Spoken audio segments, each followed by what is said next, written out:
Muy buenos días, bienvenidos de nuevo a Negocios Televisión, bienvenidos al espacio de las noticias pendientes ya de toda la actualidad, de todas las últimas horas, el foco puesto en esta reunión entre Putin y Xi Jinping, el estado de vida del primer ministro eslovaco y también nuevas tensiones en Oriente Medio, en este caso tensión en el gobierno israelí, después de que el jefe de defensa haya desafiado al primer ministro por sus planes para la posguerra en Gaza. Responsable de defensa, Yoav Gallant, ha prometido públicamente en una declaración televisada que se opondrá a un gobierno militar a largo plazo por parte de Israel sobre el devastado enclave palestino. La voz de Gallant eleva la oposición más clara y desde lo más alto del gobierno contra Netanyahu, analizando un conflicto que se extiende 7 meses y en múltiples frentes, que ha provocado fisuras políticas en el país y en el extranjero. Netanyahu ha insinuado explícitamente a Gallant que estaba poniendo excusas por no haber destruido a Hamás en un conflicto que ya lleva 8 meses. Sin embargo, lejos de terminar ahí el debate, poco después, el exgeneral centrista Benny Gantz, el único miembro con derecho a voto del foro, además de Netanyahu y Gallant, dijo que el ministro de Defensa había dicho toda la verdad. Problemas para Netanyahu, desafiado, criticado tanto dentro como fuera de Israel.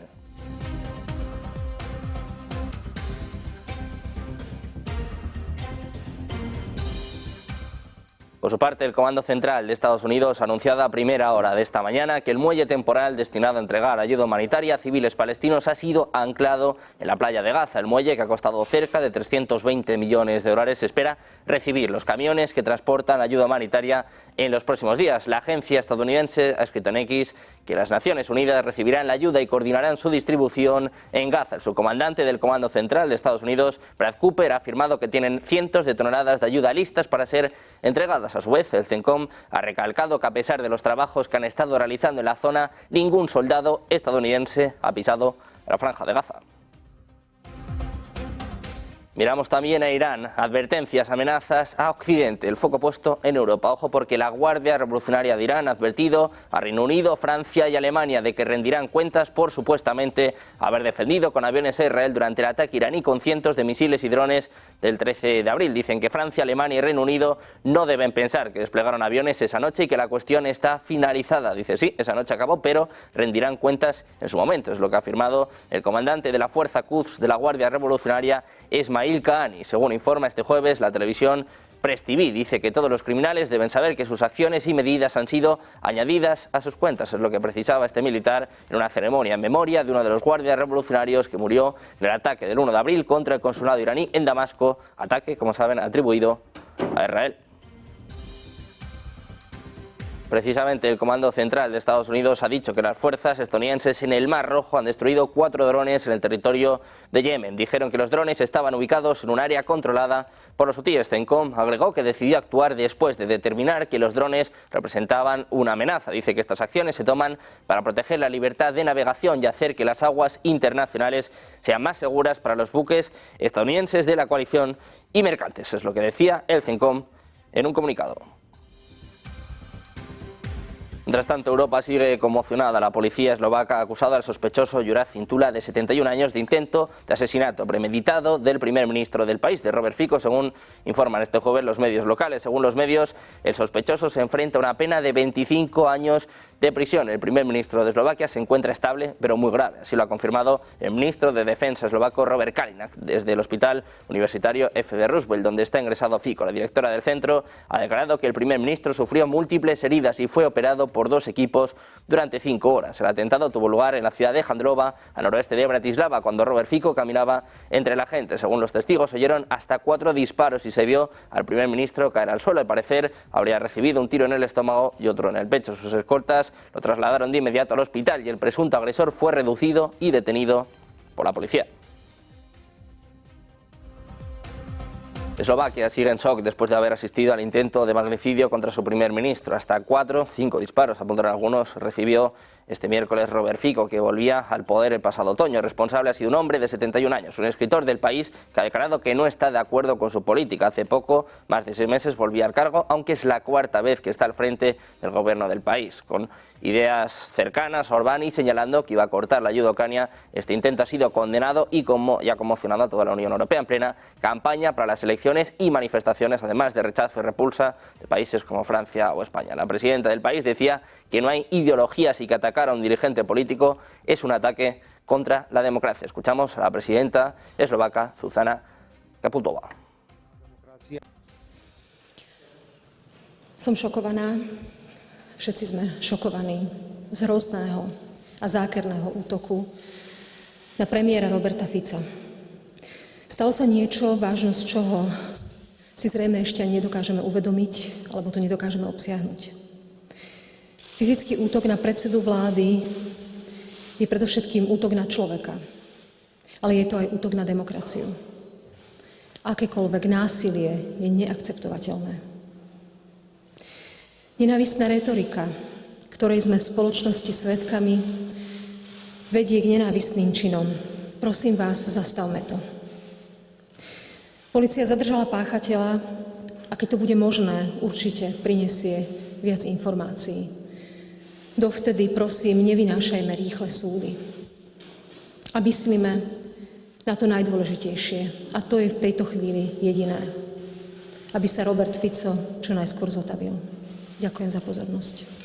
También en reacciones por parte del secretario general de la OTAN, Jens Stoltenberg, ha dicho este jueves que el intento de asesinato en la víspera del primer ministro eslovaco, Robert Fico, viola toda idea de democracia. Subraya que la violencia es absolutamente inaceptable. Dice Stoltenberg que estamos consternados por el tiroteo, que viola toda la idea de democracia. Dice que en las democracias podemos estar en desacuerdo, podemos tener opiniones diferentes, pero la violencia es absolutamente inaceptable. Es lo que apuntaba al inicio de la reunión del Comité Militar de la OTAN que se está celebrando hoy en Bruselas. El político noruego ha expresado su solidaridad con la familia de Fico y con Eslovaquia, al tiempo que ha recordado que trabajó con él durante casi 20 años, cuando ambos eran primeros ministros de sus respectivos países. El primer ministro eslovaco, como les contamos, aún se encuentra en estado grave después de haber recibido varios disparos en el día de ayer.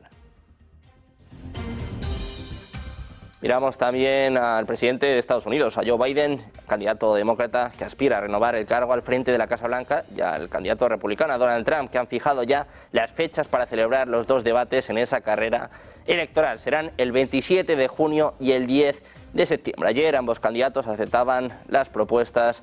Biden y Trump ya tienen fecha de debate, 27 de junio y 10 de septiembre serán los primeros cara a cara entre los candidatos para la presidencia de los Estados Unidos. Mientras tanto, en la OTAN, el presidente del Comité Militar de la OTAN, Rob Bauer, ha asegurado este jueves que no es demasiado tarde para ayudar a Ucrania. Ha instado a los países aliados a privilegiar la ayuda a Kiev en este momento crítico frente a cumplir los objetivos de capacidad de la organización transatlántica. Decía Bauer que no es demasiado tarde para que Ucrania prevalezca, que la libertad de Ucrania no puede, no debe y no morirá. Y aliados, dice, si se enfrentan a la elección entre cumplir los objetivos de capacidad de la OTAN o apoyar a Ucrania, deberían apoyar a Ucrania. Añade que las existencias se pueden y se van a reponer, pero que las vidas perdidas se pierden para siempre. Es lo que decía al inicio de la reunión de hoy del Comité Militar de la Alianza. Los integrantes del Comité Militar tienen previsto mantener este jueves una reunión con líderes militares ucranianos en un nuevo formato del Consejo de Ucrania de la OTAN, a través de una línea segura para informar de la situación actual en Ucrania.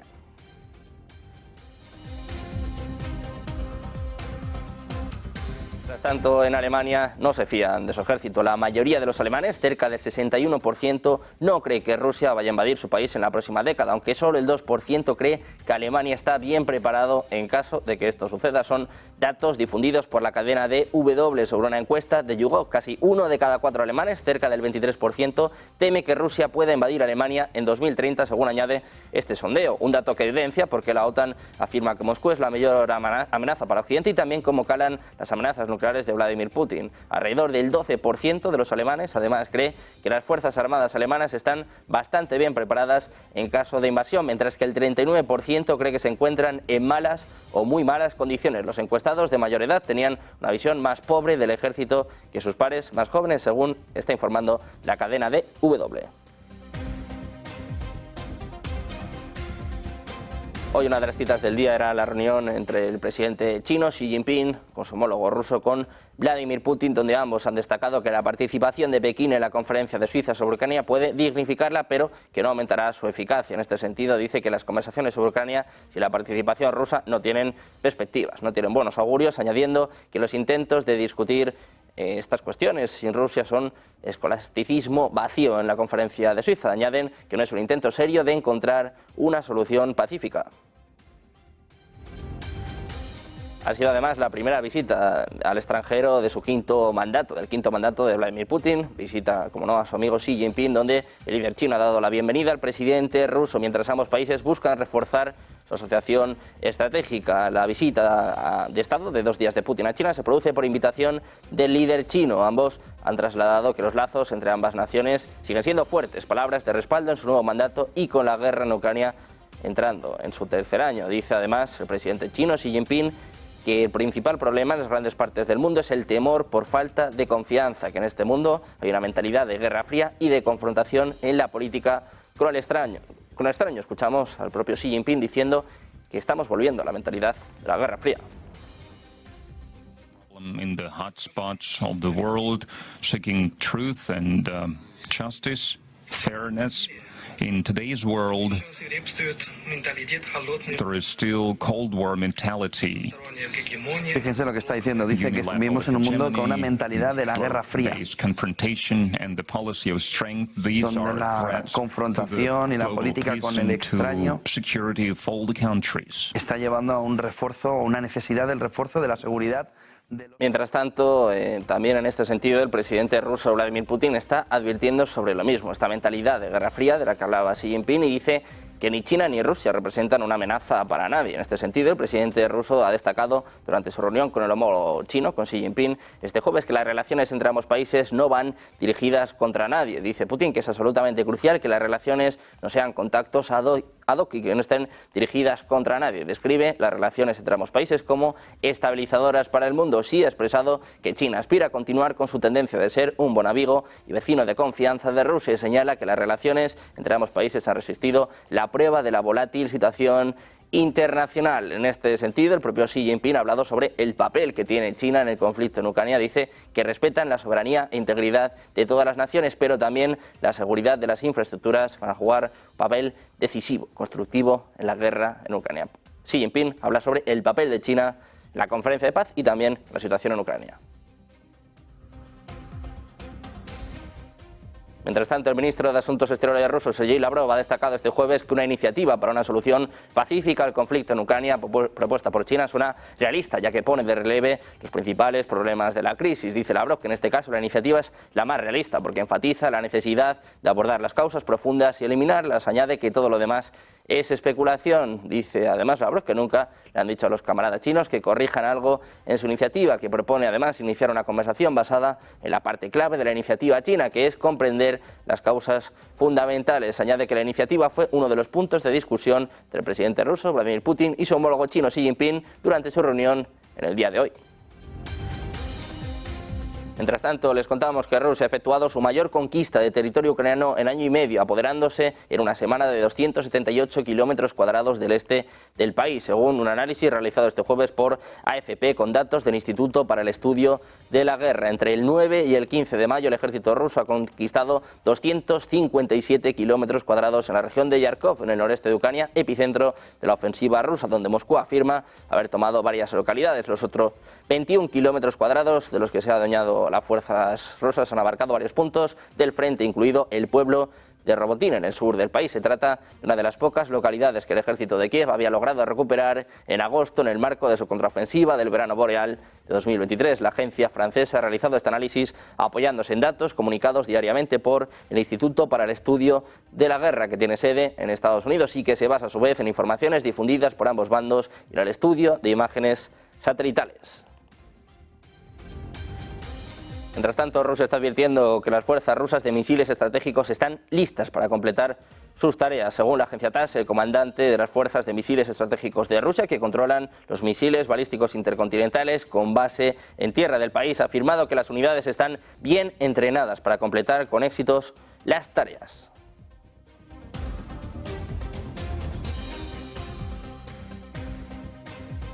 Precisamente el Instituto para el Estudio de la Guerra está hablando sobre el conflicto en Ucrania, está hablando sobre el papel, el objetivo por parte de Rusia y también las dificultades que está atravesando el ejército ucraniano. Dice que la prohibición estadounidense de atacar objetivos militares en Rusia con las armas proporcionadas por Occidente están socavando la capacidad de Ucrania para defenderse de las operaciones ofensivas rusas en el norte de la provincia de Yarkov. Es la última actualización del estado de la guerra en Ucrania del ISW. Añade que las prohibiciones occidentales sobre el uso de sistemas de armas proporcionadas por Occidente para ataques contra zonas rusas de retaguardia al otro lado de la frontera hacen que las posibles posiciones defensivas ucranianas fijas cerca de la frontera internacional sean vulnerables y posiblemente indefendibles. La Comisión Helsinki declaró que Estados Unidos debería permitir que Ucrania llevara a cabo ataques contra objetivos militares en las zonas fronterizas de Rusia en medio de la operación ofensiva que está teniendo lugar en la región de Yarkov, aunque los funcionarios de Estados Unidos siguen expresando su falta de voluntad para apoyar este tipo de ataques.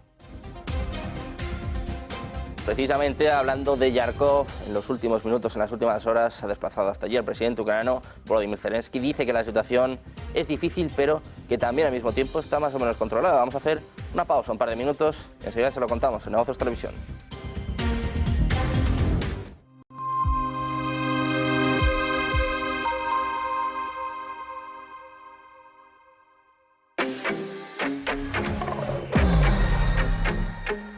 ¿Quieres invertir en bolsa? Déjame enseñarte algo.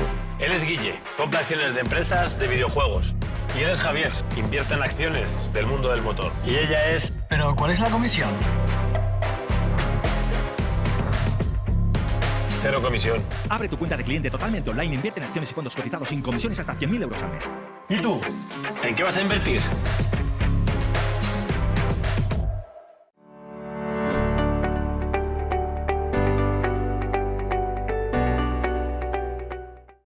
Hola amigos, ¿qué tal? Soy Javier Echeverri. Ya sabéis que yo no soy periodista, pero si algo soy es un apasionado de los mercados. Y si hay un mercado alucinante es Wall Street.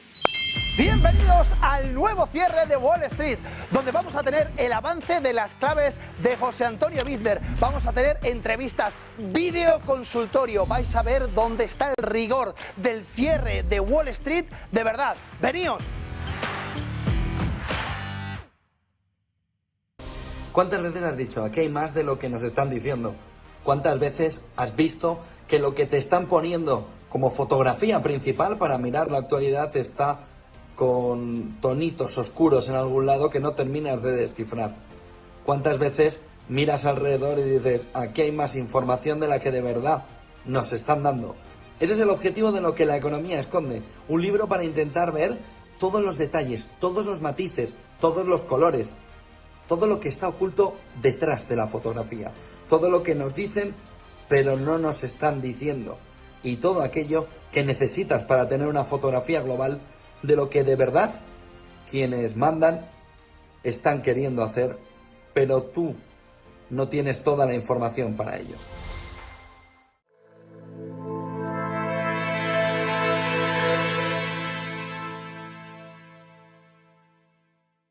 Ya de vuelta a Negocios Televisión, pendientes de todas las últimas horas, pendientes de la ofensiva rusa en Yarkov, donde precisamente acaba de desplazarse el presidente ucraniano Volodymyr Zelensky. Ha viajado este jueves a la ciudad de Yarkov en medio de una virulenta ofensiva rusa en el norte de la región, según está informando la agencia Reuters. El propio Zelensky ha dicho en Telegram que ha mantenido una reunión con los militares. Describe la situación como extremadamente difícil, aunque controlada en general. Les contábamos hace apenas unos minutos los avances por parte de Rusia, hasta 278 kilómetros cuadrados en las últimas semanas, el foco puesto en la ofensiva de Yarkov. Zelensky se ha desplazado hasta allí, dice que la situación es extremadamente difícil.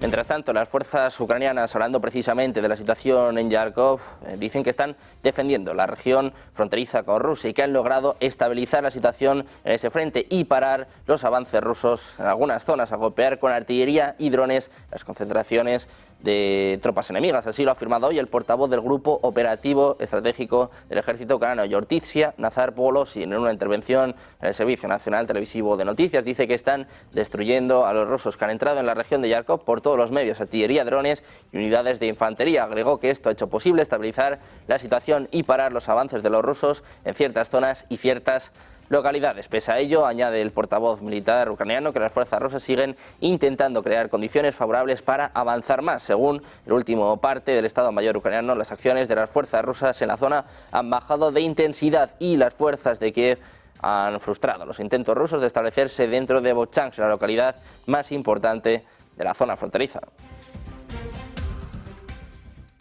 Mirando también a la conferencia de paz en Suiza, y es que ya ha tenido más de 50 inscripciones de las más de 160 delegaciones que el país neutral ha invitado a una cumbre el próximo mes, que Berna espera allá en el camino para un proceso de paz en Ucrania. Es lo que decía este miércoles la presidenta Viola Ángel, hablando en una conferencia de prensa con el canciller alemán Olaf Scholz, después de que ambos mantuvieran conversaciones en Berlín. Dijo que su gobierno estaba buscando una participación amplia para la cumbre, pero que China aún no había dicho que asistiría. Países de América del Sur, África y Medio Oriente se encontraban entre los que habían confirmado su asistencia, según Ángel, que en enero acordó organizar esta cumbre de paz a instancias del presidente ucraniano Volodymyr Zelensky. Rusia no ha sido invitada y diplomáticos expertos en política exterior dicen que las conversaciones que se van a celebrar cerca de la ciudad suiza de Lucerna probablemente se van a centrar en forjar un consenso sobre cómo mitigar los peligros derivados de este conflicto. Mirando también a Argentina, les contamos que por primera vez en 6 meses la tasa de inflación mensual en Argentina ha caído a un solo dígito, un hecho relevante y esperanzador para un país que lleva años sufriendo una inflación que distorsiona las decisiones de los agentes, que se come el poder adquisitivo de las familias y que destruye el sector exterior del país. La situación sigue siendo extremadamente grave, pero pues sobre todo teniendo en cuenta que los precios siguen creciendo a un ritmo elevado y las medidas para rebajarlo son especialmente gravosas para la economía, destrozando la demanda interna a base de drásticos recortes, pero los resultados están llegando algo más rápido incluso de lo que se esperaba. La motosierra de Javier Milei ha empezado a apodar la hiperinflación, dando comienzo a un proceso de desinflación en Argentina que viene acompañada de la fortaleza relativa también del peso argentino. Milei empieza a vencer a la hiperinflación poco a poco, eso sí, en Argentina. También pendientes de la economía de Japón, se ha desplomado y ha caído más rápido de lo esperado en el primer trimestre, mientras el yen sigue golpeando a los consumidores, lanzando un nuevo desafío al esfuerzo del Banco Central para alejar las tasas de interés de cerca del cero. Los datos preliminares del Producto Interno Bruto de la Oficina del Gabinete mostraron este jueves que la economía de Japón se contrajo un 2% anualizado de enero a marzo respecto al trimestre anterior, más rápido que la caída del 1,5% que se esperaba. El Producto Interior Bruto de Japón se contrajo 5 décimas, un 0,5% entre enero y marzo, en el primer trimestre del año en comparación con el trimestre anterior. Según datos del gobierno, esta contracción estuvo principalmente motivada por el estancamiento en el consumo, que bajó 7 décimas, un 0,7% intertrimestral. Pendientes también de los mercados, después de conocer el dato de IPC de Estados Unidos en el día de ayer, Wall Street ha vivido una sesión de doble corona en el S&P 500, cerrando por encima de 5.300 puntos por primera vez, y en el Nasdaq también tocando nuevos máximos, lo que se suma a sus sólidos desempeños en 2024, impulsados por un informe de inflación al consumidor de Estados Unidos mejor de lo esperado. El índice amplio del mercado ganó un 1,17%, un 1,4% el Nasdaq y el Dow 0,88%. Los tres promedios principales cerraron en récords en lo que va de año. Este es el cierre récord número 23 para el S&P 500, el 18º para el Dow Jones y el 8º para el Nasdaq. El IPC, como les contamos, subió 0,3% en el mes de abril, algo menos de lo que se esperaba. La interanual 3,4% en línea con las expectativas. Las cifras mensuales y anuales del IPC subyacente en línea y las ventas minoristas se mantuvieron estables en abril. Pendientes también de empresas, les contamos que Cisco presentaba resultados anoche al cierre de mercado, cuentas trimestrales por encima de lo esperado, que le hacían subir un 4% en After Hours. Todo esto pese a registrar una caída del 13% en los ingresos para el tercer trimestre fiscal, la caída más pronunciada desde 2009. Aún así, la empresa obtuvo ganancias y previsiones mejores de lo esperado. La adquisición de Splunk por parte de Cisco contribuyó con 413 millones de dólares en ingresos durante el tercer trimestre fiscal.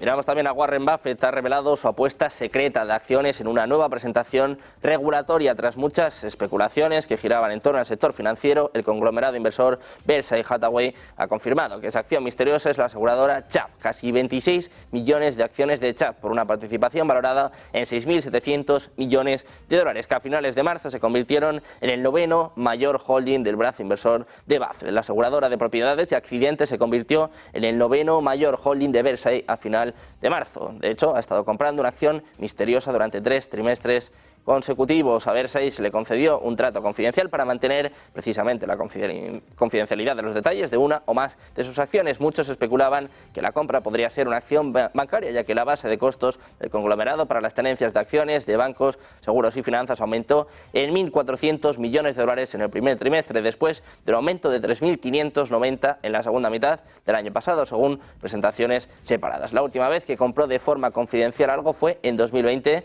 con dos empresas, tanto Chevron como Verizon. Pendientes de más noticias, más últimas horas, más actualidad, el mejor análisis en esta penúltima sesión de la semana después del dato de IPC de Estados Unidos, después de máximos en los índices americanos. Hacemos una pausa, unos minutos, enseguida volvemos con todas las claves, enseguida ponte en acción de la mano de Eva Villanueva.